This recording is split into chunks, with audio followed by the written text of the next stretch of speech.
66 on a piece top 165. Pick up a 53 Ocean Parkway, have your eyes and item property only. All our handling.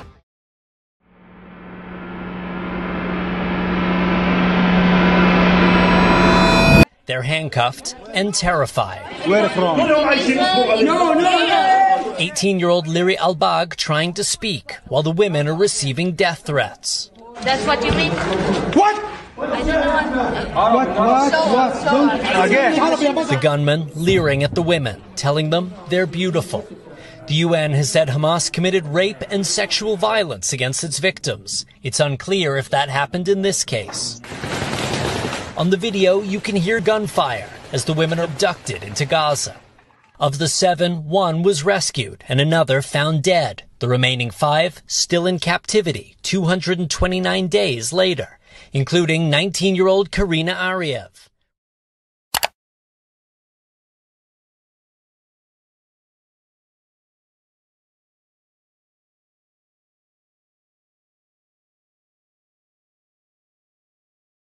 Dámy a pánové, zdravím vás tady s Gilnasem.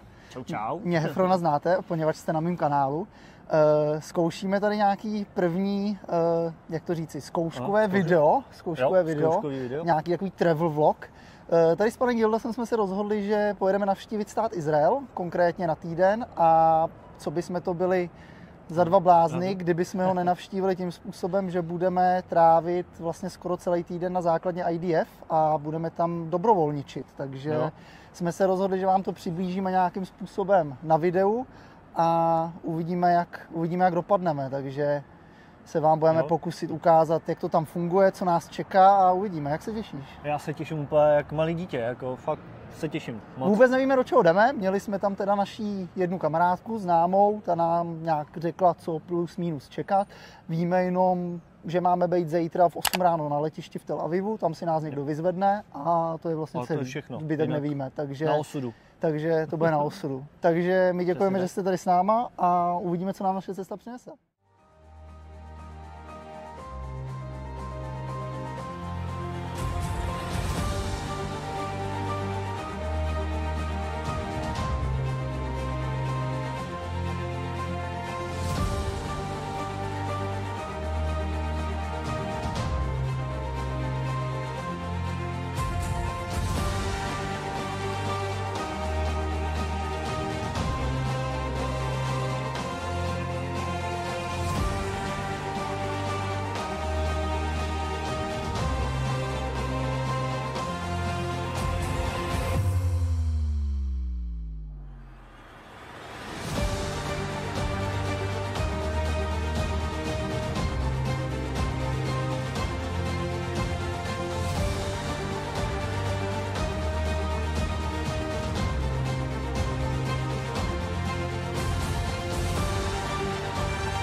Skvělá věc.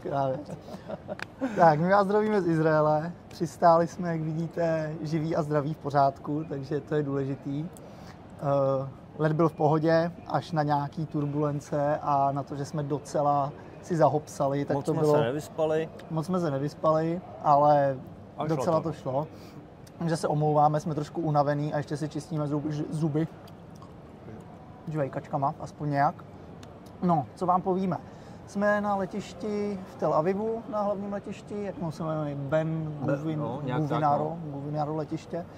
Jsme tady o nějaký 2-3 hodinky dřív, takže teď budeme tady nějak přežívat a počkáme, než si nás vyzvedne nějaký ten koordinátor od IDF a převeze nás na nějakou tu základnu. Doteďka vlastně nevíme, kam přesně pojedeme, doteďka nevíme, na jakou tu základnu pojedeme. Všechno nám řeknou z důvodu bezpečnosti až potom, takže uvidíme, co se dozvíme. Přílet byl fajn, vtipná storka. To bylo dobrý, no. Jediná vlastně kontrola, která nás tady čekala víceméně po příletu, tak byl random pán v nějaký skautský košili s 20 odznáčkama, který hned vlastně po výstupu z toho letadla, tak si nás Gilda sem dal na odchyt. stranu a... Takhle udělal finger pointer a říká you passport control. Odchyt si nás tam, zkontroloval pasy, poděkoval nám a pustil nás dál. To bylo všechno, to bylo přesně tak. Takže vtipný. Pak tam jsme jenom na přepážce ukázali pasy a byli jsme vpuštěni.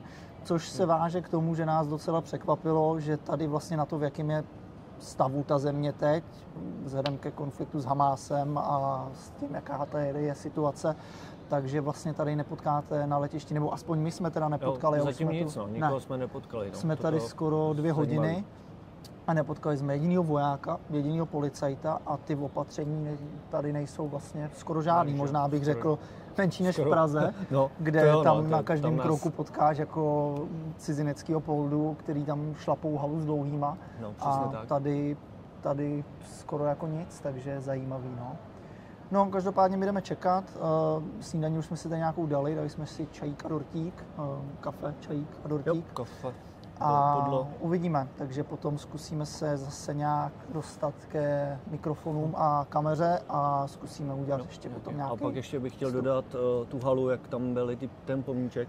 Pravda, to nás jako hodně zaujalo, vlastně hned, když jsme vylezli z letadla po té kontrole od pána, tak je tam takový velký vstup, velká hala dolů sem tady do toho hlavního terminálu a jsou tam všude po krajích té haly rozmístěný plišáci, fotky a celkově je to udělané do takového emotivního stylu a jsou tam fotografie všech obětí těch teroristických útoků z toho října, kdy se dostalo vlastně necelý 2 roky dozadu.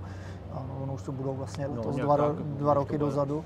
A jsou tam i fotografie unesených dětí a bylo to docela silný, když jsme přiletěli, takže to tady člověka praští hned na první dobrou, že se tady něco takového děje a že to tady je, takže tak.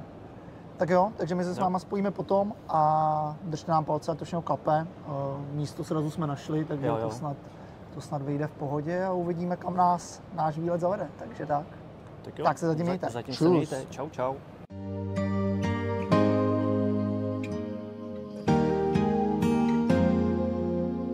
המשפחה, החברים, אולי לצאת לבילויים, שיחות עמוקות, שיחות של הנפש בלילה.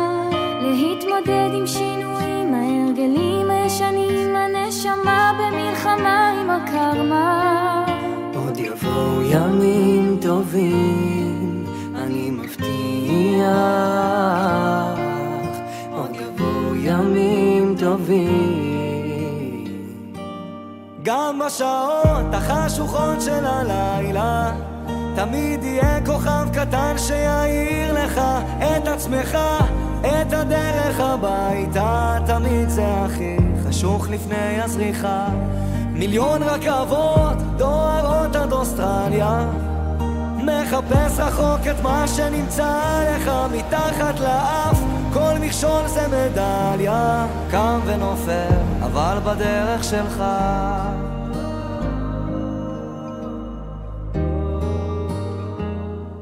Dobrý večer. Dobrý večer.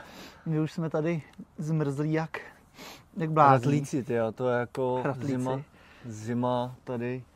Můžeme po prvním dni na základně a v terénu říci, že jsme brutálně podcenili počasí. Podcenili jsme to, no. To jsme podcenili brutálně, protože jsme čekali, že jedeme do teplých krajin a tady je prostě teď 0 stupňů. A jsou teda z toho překvapený i ty samotní vojáci tady na základně, prý se jedná o nějaký nejchladnější týden v celém roce. Takže tady klepeme kosu a je to teda docela mazec. Fakt jako brutální. Je to docela mazec. Jako... Ale vás nezajímá, jak mrzneme, vás zajímá, co jsme celý den dělali. Upřímně říkáme, je to tady brutálně náročný s obsekem, s operační bezpečností. Nechtějí, aby jsme tady cokoliv fotili, cokoliv natáčeli, na všechno se musíme ptát. Samozřejmě to, co točíme a to, co budeme dávat do videa, tak nějakým způsobem to bylo dané nějakým kompromisem, že jsme teda mohli, ale ta základna celkově je nějakým způsobem hned u hranic, je nějakým způsobem, řekněme, dislokovaná na nějakém místě a oni nechtějí, aby samozřejmě se šířily odsud nějaké fotky a videa. takže s tím tady trošku bojujeme, ale řekli jsme si, že to video uděláme, takže se snažíme to nějakým způsobem zpracovat. K dnešku, co se vlastně všechno dělo?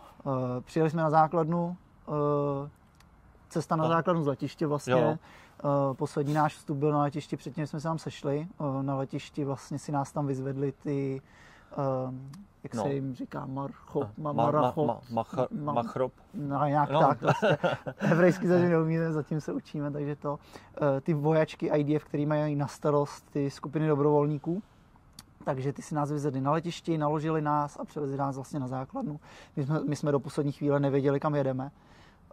Tady jsme teda byli celý den, nafasovali jsme věci, nafasovali jsme uniformy, nafasovali jsme nějaké základní vybavení. Samozřejmě jsme tady jenom dobrovolníci, takže na hloupý dotazy typu zbraně a granáty a podobně, jak samozřejmě ne. To v žádném případě, ale základ máme nafasovaný.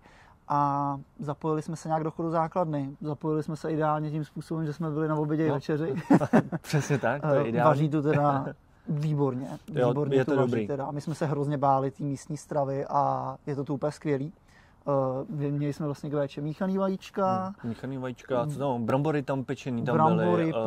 párky, ty placky kukuřiční, ty byly výborný. Pak tam bylo jogurt kuskus nějaký, s lupinkama, to je jako hromada věcí, fakt jako švédský stoly a to na to, jak ta základna vypadá, jako na konci světa, tak to jídlo tady mají perfektní. V oběd to samý, tam byla rejže, kuře, na výběr x příloh, polívek. Asi 2 druhy masa tam byly, 2 druhy masa, takže jako fakt skvělý a zrovna jsme říkali, Gildas to zná z armády u nás a říkali jsme, že kuchyň tady jako fakt top, jako fakt vede. Tam myslím si, že se tady o to stará jako docela o ty vojáky se stará jako fakt parádně jako v rámci jídla.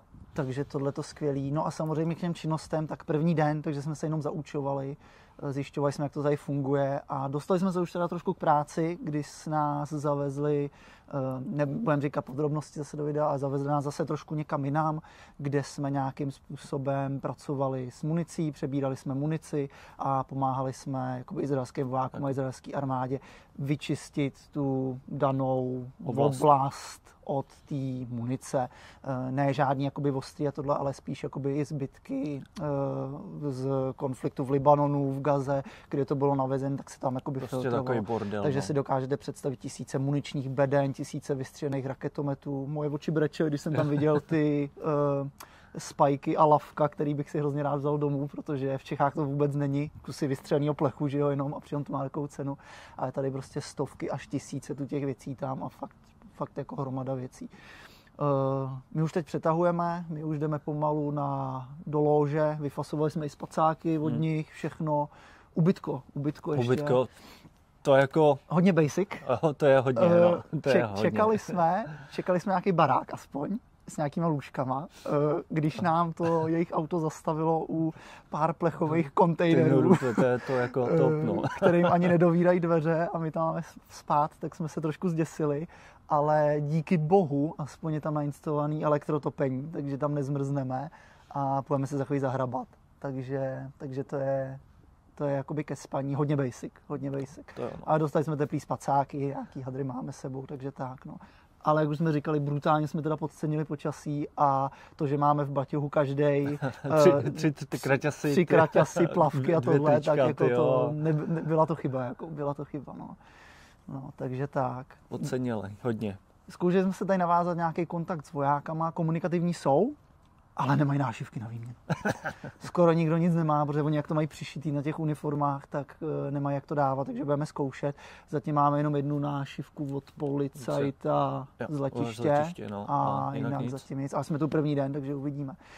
Zítra uvidíme, co bude v plánu, taky uvidíme, jak to bude se záběrama, protože to tady bude dost takový, si myslíme, jednotvárný, asi ta práce. A po případě takhle zase večer pozdě, no. Dát nějaký... Vždycky vám uděláme nějaký takhle vstup z toho dne, no. Takže tak. Takže my jdeme asi pomalu chrnět a vidíme se zítra.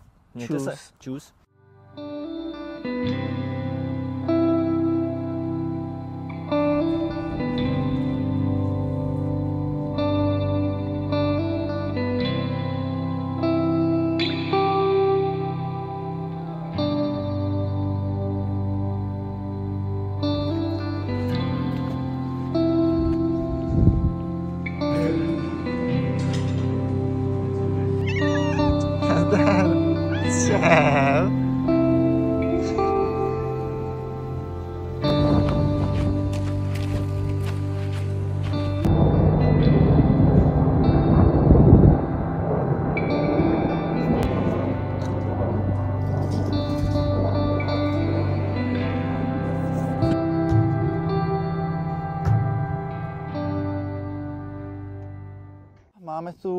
máme tu další den. Mohu říct, že byl docela záživný. Dneska jsme makali většinu dne vlastně v práci, tak jsme byli až do pozdních odpoledních hodin, takže jsme si dneska mákli. Dneska to bylo dlouhý. A rovnou jsme si řekli, že vám při této příležitosti řekneme trošku, co vlastně tady děláme, nebo nejenom my, ale co vlastně obecně v rámci toho dobrovolnického programu Sarel, co tady dobrovolníci dělají. Primárně pracujeme nějakým způsobem s dělostřeleckou municí, z toho důvodu, že jsme na dělostřelecké základně, logicky, a můžeme to nazvat nějakým tříděním munice. Nebavíme se o tom, že bychom stáli někde ve skladu nebo muničáku a nakládali munici do tanků nebo něco takového, nebo do paladinů, nebo to určitě ne, ale pracujeme jakoby na místě, kde se sbírají vystřílený, já nevím, jak se mu říká v češtině, v angličtině je to cartridge, já nevím, jak se tomu říká jako v češtině. Prostě tuby na munici, která se používá na transport a podobně. Kdo zná nějakým způsobem, ne tankovej, ale vyložený dělostřelecký náboj, pracujeme tady s nábojem ráže 155 a 125 mm. 125 mm jsou starší, nějaký ráže, 155 mm je klasická NATO dělostřelecká ráže. A vlastně ty náboje se skládají z několika částí a my tady ty části nějakým způsobem potom vystřelení toho náboje, tak se dostanou zpátky sem a tady se reprodukujou, sbírají a třídí. A tohle to my děláme. Takže primárně, co děláme, tak hledáme v těch pozůstatkách munice nějaký zbytky náloží a zbytky výbušnin. Střihnu vám, jak to tam vypadá. Můžeme si to představit, to mi řekni spíš ty, jako jak je to střelný prach? Nebo je to jako takový granulovaný střelný prach, aby prostě jako v normálním náboji je prostě jaký malý granulky jsou, které prostě jsou extrémně prostě ono to jde říct, představte si malej náboj do pistole nebo do pušky a tady máte ten náboj akorát prostě snažíme se vám to vysvětlit jako lajkům, nevíme, kdo na tohle video bude koukat, ale představte si náboj do pistole nebo do pušky, který má v sobě střelný prach, akorát prostě 100krát větší, kdy je to prostě velký tankový náboj a i ten musí mít v sobě nějaký střelný prach a výbušnou slož. Takže my hledáme ten střelný prach, ten iniciační prach, který zažehne ten výstřel a zbytky jakoby nějakých prostě těch výbušnin. To my hledáme a dáváme na stranu. Potom samozřejmě pracujeme s přepravníma boxama na tu munici, který nějakým způsobem dělíme a připravujeme na další použití. A potom pracujeme se samotnýma těma cartridgema z těch vystřelených nábojů, který taky dělíme a vlastně IDF je potom znovu vyčistí, obnoví a používá je znova do těch tanků a do toho dělostřelectva. Takže tohle to děláme my tady na té základně teď primárně, samozřejmě těch činností je tady víc, ale tohle je primární činnost a celkově v tom programu záleží, na jaký základně jste. Takže, jak už několikrát padlo, my jsme na dělostřelecký základně. Máme tu ale kluky s náma, o kterých jsme se už zmínili v minulých vstupech, který byli třeba na minulých základnách a prostě nasazovali pásy na tanky, pomáhali s opravama prostě vozidel po boji na tankový základně a podobně, nebo byli třeba v polní nemocnici, pomáhali přímo v polní nemocnici, anebo jsou třeba jenom ve skladu, úplně mimo bojovou zónu základnu a uklízí. Vytírají podlahu, starají se o vojáky, nebo třeba skládají potravinové balíčky, ať už pro vojáky, pro civilisty a podobně. Ten program jako takovej má stovky základen a stovky užití po celém Izraeli a záleží, kam vy se zrovna dostanete. My jsme tu jenom prostě na pár dní, jsme tu na týden a samozřejmě ta činnost je dosti omezená. Jo? Takže my tady primárně děláme, nechci říct úplně vojenskou práci, to není vojenská práce, ale logistickou. Děláme tady prostě jakoby logistiku. Jo? Takže tak. K dnešnímu dni, co bylo zajímavé, tak už bylo trochu rušno, jsme tady vlastně třetí den a nebyla chvíle, kdyby nad náma, jak už jsme říkali zase několikrát, pro někoho, kdo přeskakuje třeba to video, tak jsme pár kilometrů od hranice s Libanonem a jsme reálně docela blízko jakoby tomu konfliktu a dneska už bylo docela živo. Poprvé jsme vlastně tady zažili On to nebyl raketový útok, nebyl, to jako ne. Byl jenom průlet.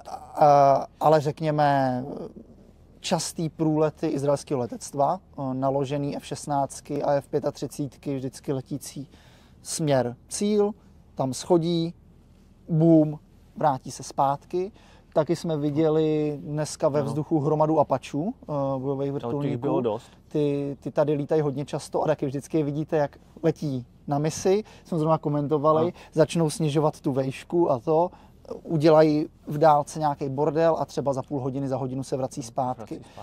A poprvé teda na izraelském území, tak jsme viděli, vlastně jeden výbuch jsme dost razantně slyšeli. To se lekli i teda Izraelci tady a druhý jsme vlastně vizuálně viděli. Ale to vůbec nemůžeme potvrdit, jestli to byl výbuch, protože jsme nic zase neslyšeli, jo? Takže prostě viděli jsme jenom kouř a pak jenom šel nahoru. No. Takže už bylo nějakým způsobem živo a dneska se celý den něco dělo a vlastně večer jsme měli teď posezení vlastně s vojákama, s vojákyněma, jako každý večer a oni vlastně říkají, že je to strašně těžký tady v Izraeli, jakoby, nebo těžký. Vy lehce zapomenete na to, že jste v nějaké válečné zóně nebo v nějakém konfliktu, protože tady je vlastně strašně fajn atmosféra, všichni jsou tu prostě friendly, pohoda, lidi tady si chodí zaběhat, sedí na jídle, hrajou večer karty a najednou mrt a prostě hrozný bordel. Jo. Že jako ze vteřiny na vteřinu se ta situace tady může změnit a že je to jako takový těžký, jako na tohleto si zvyknout. Takže tak, no. Jinak náš večerní program, co se týče večerního programu, tak jsme měli posezení s 2 vojačkama, kdy jedna z nich byla přítomná útokům, těm velkým útokům před 2 lety.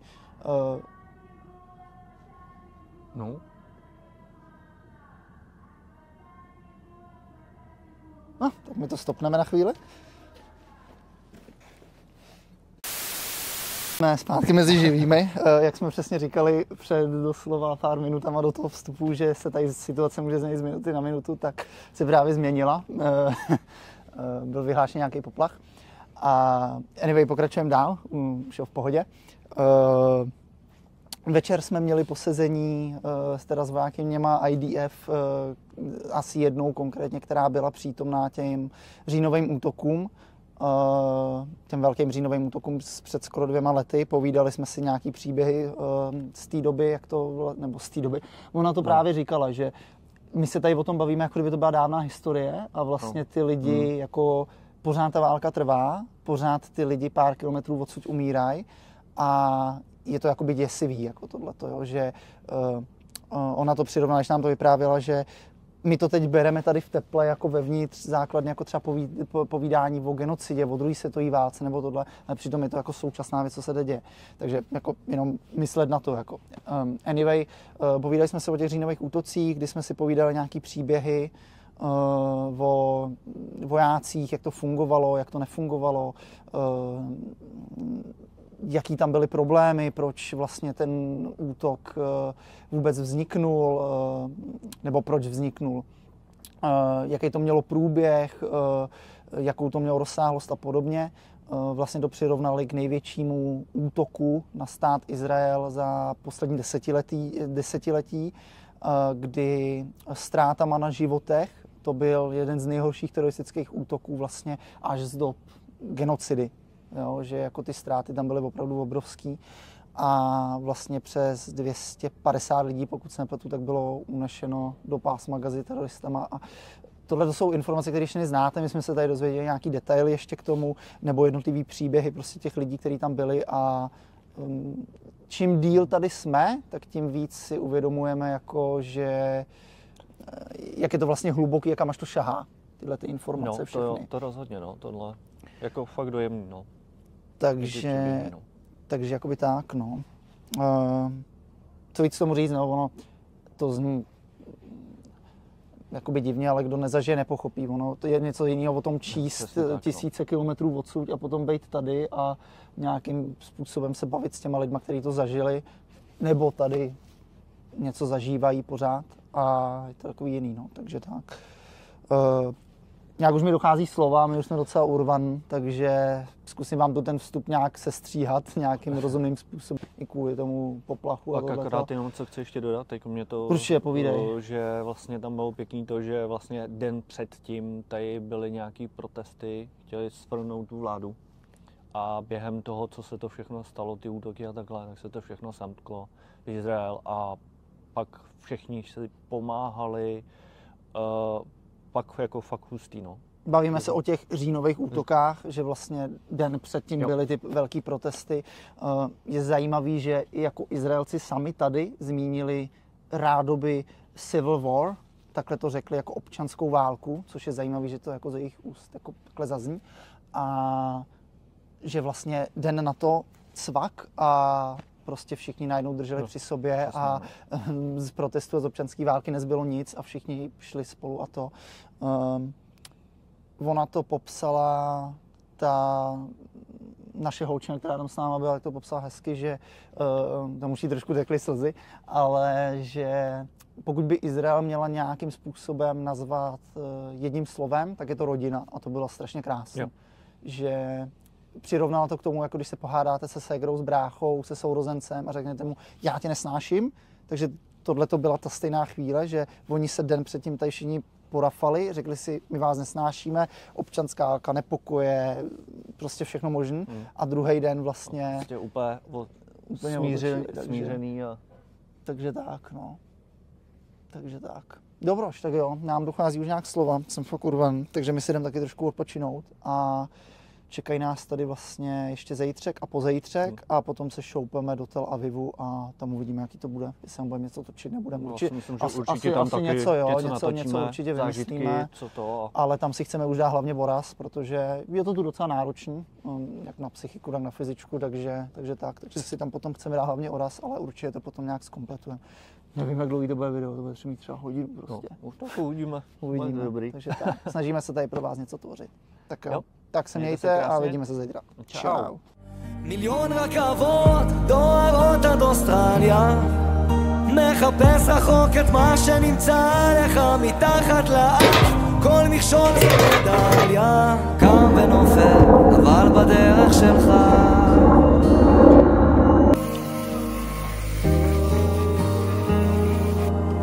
להתמודד עם הפחדים, לקפוץ למים עמוקים, לשחות עד הסוף, להגיע לחוף עד הלילה להאזין גם לשירים, כי זמרים הם הרופאים. Momentálně máme 15:40, máme po obědě, máme odmakáno dneska a chtěli jsme vám jenom tak v rychlosti načnout téma my a naše skupina, co je tady vůbec za lidi, co tady dělají, proč jsou tady a podobně. V naší skupině celkem 11 lidí s tím, že komunikace je pouze v angličtině. Jsou tam lidi z různých koutů světa. Máme tam Kanaďana, máme tam Angličana. Jeden Kanaďan, jeden Angličan, jeden Australán. Asi 5 nebo 6 Američanů. Jo, a Němčoura tam máme tam kolegu z Německa. A to je asi všechno. Jo, a toho Portugalce, nebo co to je, nějaký z Brazílie, nebo z Portugálie, nebo odkud. Takže úplně jiný konce světa. A míci to mají velmi zajímavý, protože vlastně i ty Brazilci, protože jsem letěli, jsme 16 hodin říkali, takže to je pěkný. To je velký nářez let. A obzvláště nás překvapilo, že x z nich tak jsou taky z nějakých složek. Máme tam 2 americký vojáky, jednoho kanadského vojáka.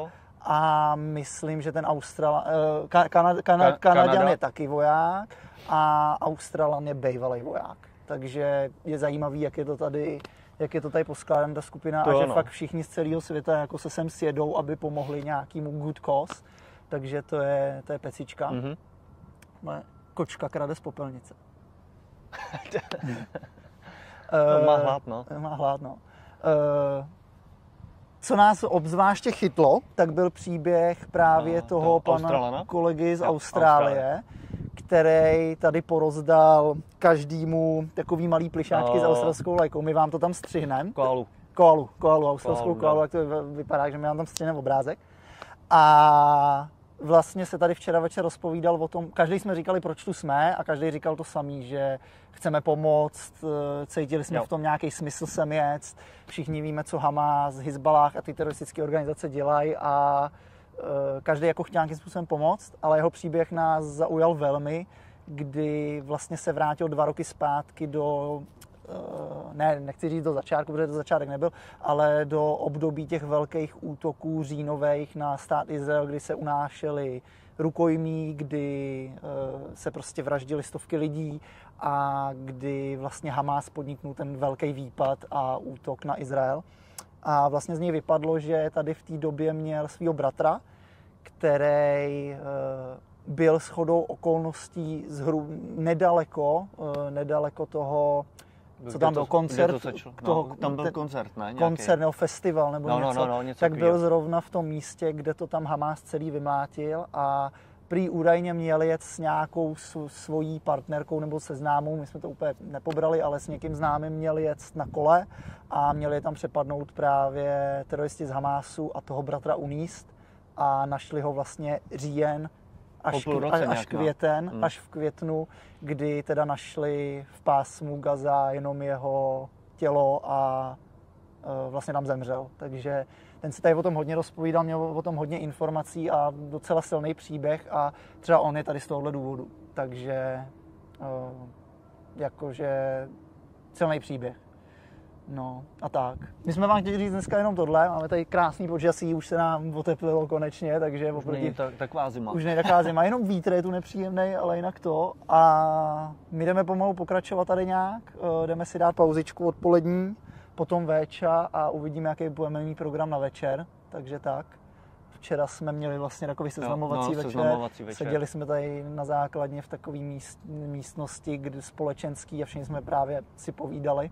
Takže to bylo zajímavý. A tak no, takže my se s váma loučíme, chtěli jsme vám jenom předat ten příběh, docela silný. Každý má nějaký důvod, proč tu je. My jsme chtěli, sdělila jsem prostě jenom pomoc, zkušenost a prostě i v té nový, jako v té izraelská armáda, jako spoustu nových jako věcí, no, tady jako... Přesně tak, funguje to teda úplně jinak. Úplně jinak, jiný svět. Je to úplně jiný pravidla, no, tady. A někdo chtěl jen tak pomoct, protože mu to dává smysl a někdo je to takový příběh, takže jsme se chtěli o tom porozprávat. Dobře, tak jo, mějte se uděláme potom zase nějaký vstup a uvidíme se. Čau. Čau. להתמודד עם הפחדים, לקפוץ למים עמוקים, לשחות עד הסוף, להגיע לחוף עד הלילה. להאזין גם לשירים, כי זמרים הם הרופאים הכי טובים שיש למדע להציע. Tak to je skvělý do piči. Tak, další dobrý večer. Máme tady pro vás už asi poslední vstup z naší základničky tady na severu Izraele a zítra vlastně se přesouváme směr Tel Aviv. Vy to teď nevidíte, vy koukáte teď přesně na druhou stranu, ale máme před sebou krásný západ sluníčka a krásný červánky. Pěkný, no. Koukáme vlastně teď přímo směrem na Tel Aviv a na západ, takže moc pěkný výhled. A chtěli jsme udělat jenom rychlej takovej loučící se vstup ze základny, protože od zítřka už pokračujeme v Tel Avivu a nebudeme to asi okecávat, všechno jsme řekli v těch minulých vstupech a byl to zážitek. Byl to super zážitek. Nevím, jak to feeloval Gilda, znovu vám tomu řekne svoje, já to feeloval z začátku spíš jako takovou srandu, potom jsem si jako říkal, že vlastně to úplně taková sranda není, protože přece jenom si tady na to nehrajeme a jsme opravdu někde, kde ty lidi tady každý den nějakým způsobem dělají něco pro to, aby to tady zvládli a ty lidi jsou tady úplně skvělí. Já jsem se tady do toho zamiloval, do těch lidí, do té ne úplně kultury, ale do toho stylu života jejich. Všichni pozitivní, nikdo tady neřeší hovadiny, je to tady prostě úplně jiný. A zrovna, když jsme sem šli na tohleto místo, kde to teď natáčím, jak jsme říkali, napravo máme zase druhý výhled, jsme tady na takovém obrovském kopci a je to fakt krásný stát, je to fakt krásná země a naprosto chápu, proč si to Izraelci brání takovým způsobem, jakým si to brání. Za mě velká zkušenost, velký zážitek a asi se mi ani nebude chtít domů, takže tak. Tak já za mě, je to dobrá zkušenost, úplně fakt mega luxusní. No, jak říkal tady Hev, prostě je to prostě tady ty lidi, to úplně jakože fakt jsou milí, přátelský. A taky za začátku jsem to měl jako sranda, že prostě jo, ale prostě fakt jako když jsme se dozvěděli, že každý den může přijít nějaký prostě takový bombardování nebo tak je to fakt jako, je to něco úplně, pak to tomu člověku dá něco jiného. No. Ono s tím člověk tak nějak počítá, když už je člověk na místě, jak to najednou bere jinak. Nebyl den, kdyby tady byl klid. Každý den ve vzduchu desítky vrtulníků, desítky letadel, nějaký poplachy, cvičení, neustále se tady něco děje, kousek od nás i potom teda zřejmě nějaký ten útok, výbuch, kous, oheň, takže je to takový prostě jiný, no. A mají tady za mě všichni obrovský respekt, že to tady takhle zvládají a říkám, já za mě naprosto chápu, proč si to tady takhle chrání a mají můj neskonalý respekt a jsem o to víc rád, že jsme sem dorazili a že jsme aspoň trošku mohli pomoct, protože jak už jsme říkali v minulých vstupech, nějak se to ve mně a potom asi i teda v Gildasovi zlomilo a řekli jsme po těch říjnových útocích a potom, co se tady dělo, že tohle za to stojí a prostě chceme nějak pomoct a jsem rád, že se nám to povedlo a já osobně tu určitě nejsem naposled a možná se sem podívám znova dřív, než jsem plánoval, protože mě to tady fakt chytlo a je to jiný svět a budu se sem určitě rád vracet. Já každopádně taky, jako uvidím, jak to všechno bude vycházet a určitě semka se budu chtít taky ještě vrátit. To fakt jako země úplně fakt mega hustá. Takže tak, my vám děkujeme prozatím za pozornost, pokusíme se ještě něco natočit nějak cestou nebo určitě nějaký vstupíček z letiště nebo z Tel Avivu, když něco zvládneme, určitě se o něco pokusíme a tak no, bylo to primárně o té základně, o té činnosti tady, nějaký záběry jsme vám tam prostříhali, uvidíme, jestli se vám, nebo uvidíme, doufáme, že se vám to bude líbit a tak no, říkal jsem si, že to nějak zkusíme dát dokupy a tak. Tak jo, takže my se s váma prozatím loučíme a vidíme se z Tel Avivu nebo z letiště. Čau. Čau.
אז המורה לתנ"ך בגבעתי, המורה ללשון מודיעין, השכן מלמעלה קבלן עבודות, אבל חודש כבר במילואים. עורכת הדין היא קמבצית, עושה משמרות באוגדה. אחיה איש הייטק בכיר, עכשיו הוא צלף על גגות ברצועה. מנהל את הסניף הקשוחה של הבנק, היא סמג"ד ביהודה ושומרון. דורון הוא בעל חנות צעצועים, עכשיו הוא מ"פ בשריון. והמדי שלנו כפרה, שלרוב מזמר בקיסריה. הוא לוחם הנדסה, מתאושש בגבורה, אחרי שנפצע בלב עזה. נכון כולם נראים רגילים, אבל אנחנו עם של גיבורי על. לכל אחד תמיד מסתתר חייל, מוכן להציל את העולם.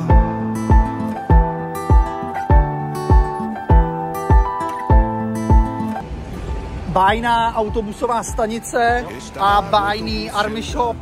Nákup dokončen a pokračujeme dále. Bylo to výživný. Přežili jsme.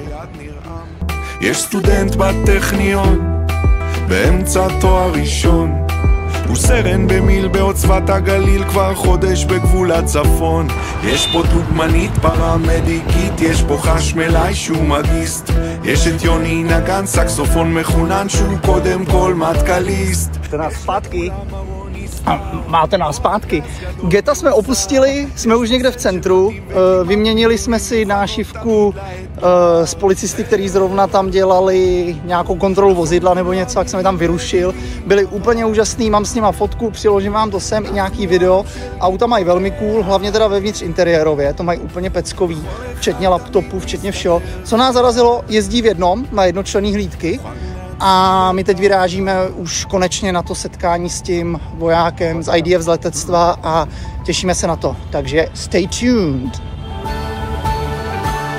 וזה לא משנה אם באמצע חיים או באמצע משחק כדורגל, כולם יעזבו את הכל בשנייה אם יקרא להם הדגל. פה זה לא יקום מקביל, לא מציאות של מרוויל. Setkání s kolegou z IDF máme za sebou. Informace nějaký podrobný k němu vám asi sdělovat úplně nebudeme. Přece jenom mají nějaký svoje soukromí. Ale přiložíme vám jednu fotku a přiložíme vám druhou fotku, kdy se tam můžete mrknout, co všechno jsme od něj dostali a je to nářez, je to pecka. My jsme mu taky dali nějaký nášivky, dostal ode mě tričo a parádička. Už užíváme noční Tel Aviv, uděláme vám nějaký záběry a jdeme pomalu na hotel. Tak se zatím mějte. Mějte se, krásně. Dobrý ráno, já jsem si šel zaběhat. Hefron, ten se na mě vyprt, protože to je policajt, že jo, tak ty neběhají. Ne, dělám si srandu, chci se jenom prospat, protože jsme měli náročný docela večer. A to asi vše a já se s vámi zatím loučím.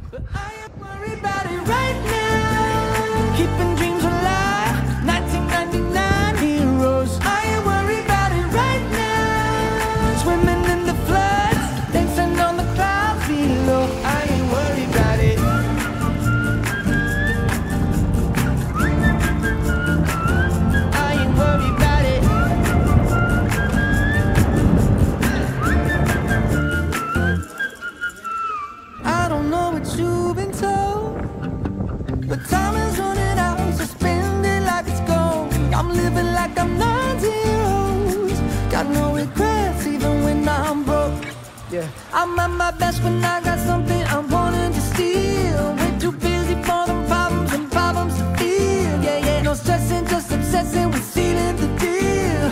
I take it in and let it go, but I ain't worried about it right now. Keeping dreams alive, 1999 heroes. I ain't worried about it right now. Swimming in the floods, dancing on the clouds below. I ain't worried about it.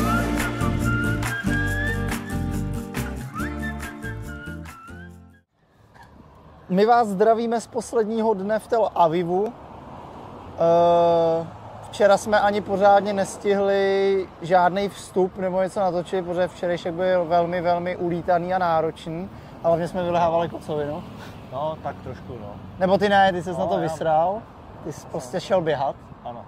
A Hefron vylehával kocovinu. Včerejšek byl mega zajímavý. Prošli jsme vlastně většinu města. Setkali jsme se s Čechem, který slouží u IDF. Bude o něm samostatný video, samostatný rozhovor. Povyměňovali jsme ještě nějaké věci a potom jsme chillovali u moře. Moře jsme chillovali. Víceméně jsme už užívali jenom moře. Spálili jsme se jak vrase. Ono je to tady hrozně zrádný, fouká takovej něžnej vánek, takže člověku to nepřijde, že by jako bylo takový horko, ale sluníčko i přes ten vánek dává, takže jsme se trošku spálili, no. Anyway, dneska poslední den z hotelu, který je hned tady vedle nás, tak už jsme checkoutnutý, máme všechno zabalený, jdeme ještě projít nějaký lokace, poslední místa, letadýlka nad náma a vyrážíme domů, takže tohle bude asi takový poslední vstup. Na letišti už asi nic moc točit nebudeme, uvidíme. Asi spíš, jestli tam bude něco zajímavého, tak třeba ještě jo.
Hlásíme se vám z Prahy, konečně jsme dorazili.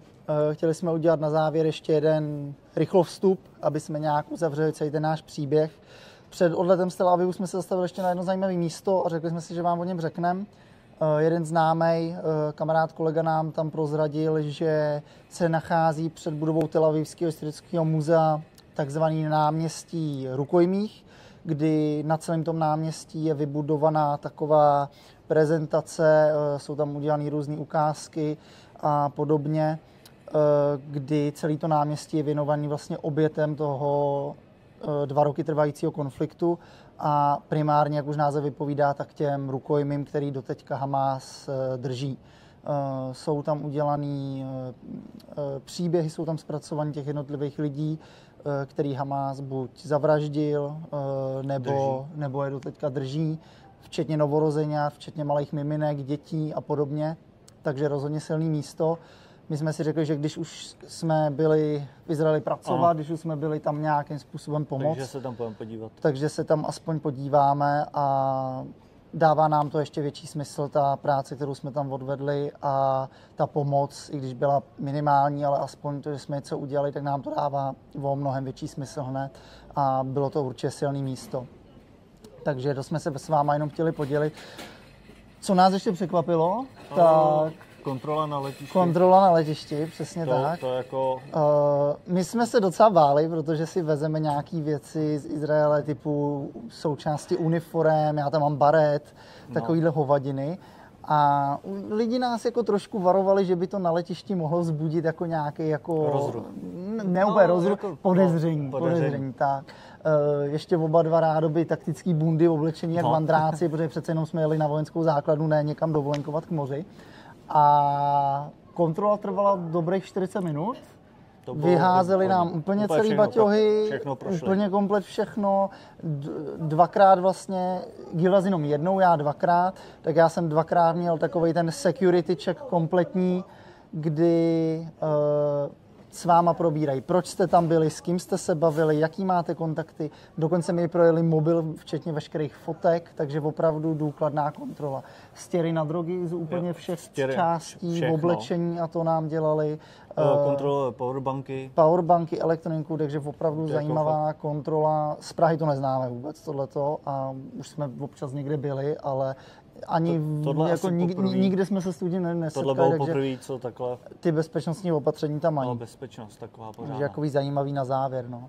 Takže tak, my to tady ukončujeme, to naše dobrodružo a my děkujeme, že jste se koukali na celý ten náš příběh, snad se vám video líbilo. Říkám trošku strpení, nebo trošku schovívavosti, ne strpení.